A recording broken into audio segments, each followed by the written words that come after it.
Hello everyone, हमने अभी अभी सेक्शन 25 और 26 को कंप्लीट किया था। ऑलमोस्ट वो एक दूसरे से मिलते जुलते हैं। तो अभी हम सेक्शन 27 को देखते हैं। तो 25 और 26 में मैंने आपको अभी तक ये बताया है कि किससे पुलिस के सामने जो भी कन्फेशन किया एक्यूज ने वो एडमिसिबल नहीं होगी। तो मैंने बोला था आपको कि इसके दो एक्सेप्शन है, तो उन्हीं एक्सेप्शन से रिलेटेड सेक्शन आपका 27 है। सेक्शन 27 बात किस चीज़ की करता है? सेक्शन 27 को अगर आपको बहुत अच्छे से ध्यान रखना है आपको, और वैसे ध्यान तो रखना ही चाहिए, तो आप इसको पढ़ें सीआरपीसी के सेक्शन 161 और 162 के साथ, तो आपको बहुत फायदा होगा इस चीज़ का। Section 27 read with 167 and 162 of CrPC. तो चलिए, अब सेक्शन 27 की बात क्या है, जरूरत क्या है इस चीज की। सेक्शन 27 की बात तब होती है जब एग्जामिन होने पर, यानी कि जब एग्जामिन होता है, एग्जामिन होने पर इस सेक्शन का यूज होता है।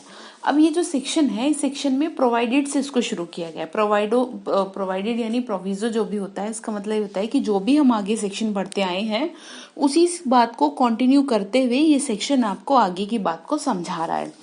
तो ये सेक्शन आपको ये बात बता रहा है, जैसे कि मैंने आपको सेक्शन 26 में बोला था कि एक्सेप्शन होगा कि अगर आपने ये बता दिया है पुलिस के सामने, ठीक है ना, या मजिस्ट्रेट वहां पर है, या मजिस्ट्रेट के सामने पुलिस खड़ी है वहां पर जहां पर आपने कन्फेशन किया, और मजिस्ट्रेट भी है, या आपने कोर्ट में मजिस्ट्रेट के सामने बताया, किसी भी तरह से प्रेजेंस मजिस्ट्रेट की होनी चाहिए। तो उसमें आपका जो कन्फेशन है वो कब एडमिसिबल होगा? जब आपके बताई हुई किसी बात से किसी चीज की डिस्कवरी हो सके, किसी चीज की खोज हो सके। जैसे कि मैंने आपको बताया था कि आपने बताया जी मैंने जिस चीज से इस व्यक्ति को मारा वो चीज मैंने मार के वहां गाड़ दी है। जैसे किसी का मर्डर कर दिया और मर्डर करके लाश को क्या कर दिया, संदूक में बंद करके नाले में फेंक दिया या कहीं और दबा दिया। तो ये बात आपने पुलिस के सामने बता दी, ठीक है ना, पुलिस के सामने बोल दिया आपने, तो ये बात आपकी मजिस्ट्रेट के सामने और पुलिस के सामने भी क्या हो जाएगी, एडमिसिबल हो जाएगी। तो अब सेक्शन 27 आपको क्या बता रहा है? सेक्शन 27 ये बता रहा है कि जो भी कोई बात एक्यूज ने बताई है वो कहाँ तक साबित की जा सकेगी। कहने का मतलब ये है कि अगर आपने 4 बातें बोली हैं, तो 4 बातें जो बोली हैं तो उसमें हम कितनी सही बात माने। आपने, जैसे कि एग्जाम्पल से बात करते हैं, जैसे कि आपने किसी को मारा, किसी का आपने मर्डर किया, या आपने किसी के घर में लूट करी या डकैती या कुछ भी किया, तो उससे रिलेटेड आपने कन्फेस तो किया, लेकिन कन्फेस करने में आपने बातों को घुमा फिरा के ये भी अपनी असली बात भी बता दी, लेकिन कुछ उसके साथ मिक्सअप भी कर दिया। तो अब यहाँ पे कोर्ट का काम क्या है? अब ये जो सेक्शन 27 है ना, वो ये बता रहा है कि कितनी बात को आपको एडमिसिबल करना है, या कितनी बात इसमें रेलिवेंट होगी, ठीक है ना, कि जो भी इंफॉर्मेशन आप दे रहे हैं उसको हम कितना सही माने, कितनी इंफॉर्मेशन साबित होगी। 4 बात बोली तो उसमें से कितनी बात सही है और कितनी नहीं, ठीक है ना। तो कुछ मिल जाए, कुछ मिल गया आपके कहने पे, खोजने पर, तब ये सेक्शन आपका क्या होगा, पिक्चर में आएगा। या कहने का मतलब ये है, तब ये सेक्शन आपका इसका यूज होगा या इसकी जरूरत पड़ेगी। तो चलिए देखते हैं सेक्शन 27 में क्या लिखा है। सेक्शन 27 में लिखा है, how much of information received from accused may be proved, यानी कि अभियुक्त से जो भी आपको जानकारी प्राप्त हुई है उसमें से कितनी साबित की जा सकेगी, कितनी बात को हम ये कहें कि हाँ ये बात ठीक है। जैसे कि एक पुरानी कहावत है, पकवान का सबूत खाने में है। तो कहने का मतलब ये है, अगर मैं इसको इंग्लिश में बोलूं, प्रोवर्ब है कि proof of pudding is in the eating. It means वास्तव में दोषी व्यक्ति का पता चलना ऐसी रीति से कि जैसे वो बता रहा है। क्लियर? तो जो सेक्शन 27 है, सेक्शन 27 में जब किसी भी ट्रायल में जो एविडेंस दिया जाता है वो पुलिस कस्टडी में किसी भी क्राइम के एक्यूज द्वारा कोई भी इंफॉर्मेशन मिली है और उसके परिणाम स्वरूप किसी भी डिस्कवरी की खोज होती है, या कोई भी ऐसी सूचना आपको मिलती है, या कोई ऐसा बयान जिससे ये पता चले या जिससे रियलिटीज का पता चले, तो वो साबित की जा सकेगी। जैसे अभी अभी मैंने आपको बोला कि जो भी मारा है ना, और उसने बता दिया जी मैंने जिससे मारा तो उसको मैंने वहां पर दबा दिया है। जैसे अगर मैंने चाकू से मारा या मैंने दराती से मारा या मैंने कैसे भी मारा, मैंने उस चीज को वहां दबा दिया, गाड़ दिया है। तो पुलिस वालों ने जाकर के वहां देखा तो वो पुलिस को मिल गई, जबकि सेक्शन 25 के अनुसार तो हम कह रहे हैं कि वो साबित नहीं की जा सकेगी। लेकिन सेक्शन 27 के अकॉर्डिंग अगर आप चले तो अगर उसके खोजने से, उसकी बात से कोई फैक्ट का पता चलता है तो यहाँ पर क्या होगी, वो यहाँ पर वो रेलिवेंट होगी। या क्योंकि पता चला है ना, तो कोई भी ऐसी चीज जो छुपाई गई है तो उसे प्रूव किया जा सकता है। तो आप इस चीज का ध्यान रखिए। जैसे कि केस था मुशीर खां वर्सेस स्टेट ऑफ यूपी। इसमें सुप्रीम कोर्ट ने कहा था कि अगर कोई भी वेपन, अगर जो इंसिडेंट हुआ है, इंसिडेंट अगर जो हुआ है तो उससे रिलेटेड कोई भी वेपन अगर लगता है कि हाँ इसकी बात पे विश्वसनीय है, कहने का मतलब ये है, तो उसका जो एविडेंसरी वैल्यू है ना, वो केवल इसलिए नहीं खत्म हो जाएगा कि जो आपका सीआरपीसी का सेक्शन 100 का सबसेक्शन 4 और 5 का उसका पालन नहीं किया गया, इसका भी एविडेंसरी वैल्यू होगी कि हाँ बता दिया गया है उस चीज का। यानी कि जो चीज मिली उसकी एविडेंसरी वैल्यू इस सेक्शन के अंदर बताई गई। और ये कहा गया कि सीआरपीसी के धारा 100 की जो उपधारा 4 और 5 है, इसका मतलब ये ना समझा जाए कि उसको हमने पालन नहीं किया, जबकि वो भी जरूरी है और यहाँ पे ये भी जरूरी है। क्लियर इस बात की, ये बात इतनी क्लियर हो गई। तो हम पढ़ते हैं फिर अब आगे सेक्शन क्या कह रहा है। सेक्शन कह रहा है प्रोवाइडेड से मतलब तो यही है, देखिए हम अभी तक पढ़ते आ रहे थे ना, प्रोवाइजो कहीं आ रहा है, शेल कहीं आ रहा है, मे कहीं आ रहा है, तो वहां पे रुक जाना है हमें, सीधा सीधा नहीं पढ़ता। क्योंकि एग्जाम में अगर जब हम कोई भी अगर आप एग्जाम देंगे लॉ का, तो उसमें सीधी बात तो कभी पूछता ही नहीं है, मे करके पूछेगा या शेल करके पूछेगा या इनकरेक्ट पूछेगा, करेक्ट तो बहुत कम ही पूछता है। तो आप इस चीज को ध्यान में रखें। मैंने जब सेक्शन आपका 25 शुरू किया था तो ये सेक्शन आपको कंटिन्यू कर रखने हैं, इसको एक से दूसरा जुड़ा हुआ है। तो इसमें लिखा है provided that when any fact is deposed to as discovered in consequences of information, यानी कि परंतु जब किसी तथ्य के बारे में ये एविडेंस दिया जाता है, किसी भी फैक्ट के बारे में ये एविडेंस दिया जाता है कि किसी भी एक्यूज ने, जो कि किसी क्राइम का एक्यूज्ड है, जो पुलिस ऑफिसर की कस्टडी में है और उसकी जानकारी के अनुसार उसका पता चले उतनी, चाहे वह जो कन्फेशन उसकी बात जो है उतनी कन्फेस जो कर रहा है, उसको क्या किया जा सकता है, उसको इस सेक्शन के अंदर लाया जा सकता है जितनी बात वो बता रहा है उससे रिलेटेड। जैसे कि अगर 4 बता रहा है, इसको ऐसे समझिए, आप रास्ते से जा रहे हैं तो आपने कहा जी मैं जब मर्डर करने गया था तो मैं पहले 2 लोगों से मिला था, फिर मैंने उनसे भी काफी कुछ चीजें खरीदी थी, या मैं थोड़ी देर पहले खाया था, या मैं थोड़ी देर पहले किसी से बात कर रहा था, फिर जाके मैंने मर्डर किया।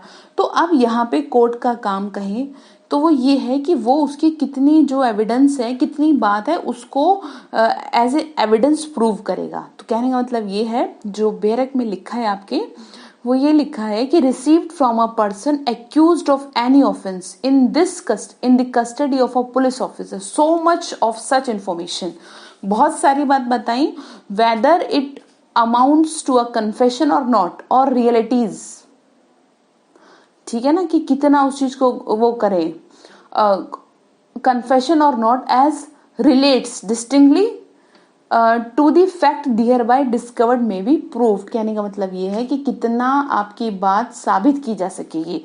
इसके जो एसेंशियल है, आपको इसकी एसेंशियल ध्यान रखनी है। क्या एसेंशियल है कि जो एक्यूज्ड है, इसको पूरा करने के लिए एक्यूज्ड है तो उसके वो जो भी कुछ बता रहा है कोई फैक्ट का पता चलता हो, एक्यूज जो कन्फेशन कर रहा है उसके कन्फेशन से किसी फैक्ट का पता चलता हो, या फिर सूचना देने जो आपको बता रहा है वो एक्यूज्ड ही होना चाहिए, ठीक है, सूचना देने वाले व्यक्ति को एक्यूज्ड ही होना चाहिए। और तीसरा, वो पुलिस कस्टडी में होना चाहिए जो इस बात को बता रहा है कि जो वो चीज फलानी चीज वहां पे है। और चौथी बात, केवल पता चला भाग साबित किया जा सकेगा कि हाँ भाई ठीक है, जो भी आप बात कह रहे हैं उस चीज को हम इतना मान लेते हैं कि जैसे आपने कहा कि वो चीज वहां पर है, तो वहां पर है तो उस चीज को उतना ही साबित किया जा सकेगा। That the fact discovered on such information may be proved and not any other.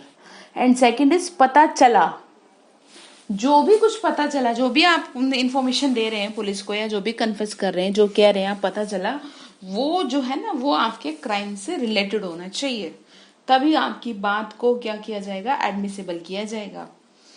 तो इसमें इतनी बात ही है, बाकी सेक्शन 28 को पढ़ेंगे। इससे रिलेटेड एक दो केस मैं आपको बता दूं जिसमें कि इसकी कॉन्स्टिट्यूशनल वैलिडिटी के ऊपर बात की गई है एग्जाम के पॉइंट ऑफ व्यू से। जैसे कि एक केस था state of UP versus Devman Upadhyay का, और एक केस था Mohammad Antulla versus state of Maharashtra का। ये केस में कॉन्स्टिट्यूशनल वैलिडिटी की बात की है जो आपके सेक्शन 27 के अंदर पूछता है, तो आपको इन चीज का ध्यान रखना है। ये आपके बेरक में भी आपको मिल सकती है, पुल्लुपुरी कोटैया वर्सेस एम्परर, जिसमें यही बात की गई थी जो मैं आपको बता रही हूँ। और जो सेक्शन 27 है उसके एसेंशियल जो मैंने आपको बताए वो होने इसमें बहुत जरूरी है। अब सेक्शन 28 को देख लेते हैं। सेक्शन 28 क्या कह रहा है? सेक्शन 28 ये कह रहा है कि कोई भी कन्फेशन यानी confession made after removal of impression caused by inducement, threat और promise relevant. Section 164 of CrPC में क्या होता है कि जब कोर्ट को यानी मजिस्ट्रेट जो है सेटिस्फाई हो जाता है आपकी बात से, तभी वो आपके कन्फेशन को रिकॉर्ड करेगा। इट मीन्स आपको पूरी तरह से टाइम दिया जा रहा है और आपको इस बात का बताया जा रहा है कि जो भी आप बोलेंगे ना वो आपके अगेंस्ट ही जाएगा, इसीलिए सोच समझ के बोले। और पुलिस ऑफिसर की कस्टडी से उसको दूर कर दिया जाता है और 24 घंटे का जो टाइम उसको दिया जाता है। जैसे कि अगर मैं आपको बोलूं कि जो सीआरपीसी है, सीआरपीसी के सेक्शन 164 के अंदर इसको रिकॉर्ड किया जाता है कन्फेशन को। अब कन्फेशन रिकॉर्ड करने के पहले जो मजिस्ट्रेट को ये होना चाहिए कि वो उस पर्सन को समझा दे कि वो इस चीज का कन्फेशन करने के लिए बाउंड नहीं है, और अगर वो ऐसा करता है तो उसके अगेंस्ट जाएगी। जैसे कि मैं आपको बोलूं कि आप सच तो बोल रहे हैं तो सोच समझ के बोलना, आप ही फंसेंगे। तो ये जो बात है ये मजिस्ट्रेट को उसको एक्यूज को बतानी है, जो कि उसको बताएगा। मजिस्ट्रेट को ये चाहिए कि वो एक्यूज को कुछ थोड़ा टाइम दे, और दिया जाता है। उसके बाद वो उसको रिकॉर्ड करने से पहले एक्यूज्ड को पुलिस कस्टडी से क्या कर देगा, बाहर कर देगा। यानी कि पुलिस वालों की जो भी उसके ऊपर कस्टडी है उसको उससे दूर कर देगा, तो जिससे कि उसको कुछ भी कह पाना कुछ मुश्किल ना हो। फिर क्या होगा, कन्फेशन को रिकॉर्ड करने के पहले वो क्या करेगा, एक टाइम फिक्स करेगा कि वो जो टाइम उसको एक्यूज को दिया जाएगा और वो उस चीज को स्वीकारेगा कि निश्चित रूप से कितना समय अभियुक्त को स्वीकार करना चाहिए कि उस चीज को समझने के लिए, और 24 घंटे का समय दिया जाएगा कि वो चीज को उस बात का कन्फेस करे, देगा या नहीं देगा। ये 24 घंटे का टाइम कौन देगा, कोर्ट की तरफ से होगा। और कन्फेशन को लिखने से पहले और भी अधिक समय दिया जा सकता है उसको कि भाई सोच लो आप जो भी कह रहे हो। तो ऐसा समय देने का जो पर्पस है वो ये है कि वो अपनी जो भी यादें है ना, यानी कि जो भी कुछ किया उसने, वो अच्छी तरह उस चीज को याद कर ले। जी हाँ मैंने किया था, उसको पूरा रिमाइंड कर ले, सुनिश्चित कर ले कि क्या हुआ था उस दिन, और पुलिस के प्रभाव से उसको पूरी तरह से फ्री कर देगा। ठीक है। यदि कन्फेशन देने के ठीक पहले वो जुडिशियल कस्टडी में था और कुछ दिन वो इन्वेस्टिगेशन ऑफिसर के पहुंच के बाहर था, तो एक्यूज जो है उसका जो ब्रेन है उसके ऊपर से जो पुलिस का जो इफेक्ट है ना, जो है वो जो छाया हुआ था वो समाप्त होना चाहिए, वो उससे मुक्त होना चाहिए जिस टाइम कन्फेशन को कोर्ट में रिकॉर्ड किया जा रहा है। क्लियर। तो ऐसे मामले में उसको रिकॉर्ड करने के लिए पहले ये जरूरी है कि उसे एक लंबी अवधि के लिए जेल वापस लौटाया जाए, या न्यायिक हवालात में रखने का आदेश दिया जाए। कहने का मतलब ये है कि उसको फ्री कर दो, पुलिस वालों से भी फ्री कर दो, सब तरफ से फ्री कर दो, जिससे कि वो अच्छी तरह सोच समझ ले कि हाँ जी मैं ये कर रहा हूं तो अब इसका परिणाम ये होगा। तो जो सेक्शन 28 है, सेक्शन 28 के अंदर जो एक्यूज्ड है उसको धमकी देने या वचन देने का प्रभाव हटाने के बाद, यानी कि उसके ऊपर ना तो किसी की धमकी का प्रभाव हो, ना ही किसी और बात का प्रभाव हो, उसके बाद वो कन्फेशन करेगा, देन इन दैट केस वो क्या होगी, रेलिवेंट होगी। तो चलो हम पढ़ लेते हैं सेक्शन 28 की लैंग्वेज क्या कह रहा है।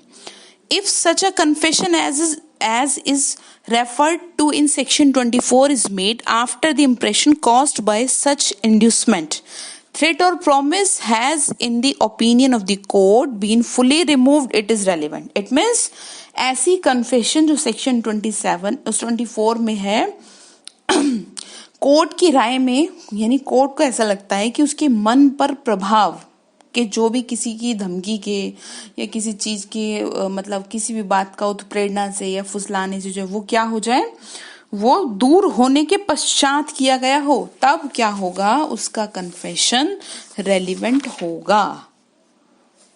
क्लियर। अब एक केस और था, अब्दुल रजाक वर्सेस महाराष्ट्र, AIR 1970 का। इसमें यही बात बताई थी, कोर्ट ने यही कही थी कि जो कन्फेशन है उसका रेलिवेंट तभी होगा सेक्शन 28 के अंतर्गत जब वो इन तीनों चारों चीजों से पूरी तरह से क्या होगा, फ्री होगा, उसके दिमाग पे किसी भी तरह का कोई असर नहीं होगा, उसको किसी भी तरह का कोई डर नहीं होना चाहिए कि हाँ इस डर की वजह से हम ऐसा कर रहे हैं। इसीलिए पूरा टाइम दे रहा है कोर्ट की, ठीक है आप अच्छे से सोच विचार लो, क्योंकि ऐसा ना हो ना कि आपके अगेंस्ट आपको इस क्या हो जाए, सजा हो जाए, जिंदगी और मौत के बीच में आप झूल रहे हैं, तो सोच समझ के जरा बोले। क्लियर। तो अब आपका रहता है 29 और 30, आगे करते हैं फिर। Thank you so much.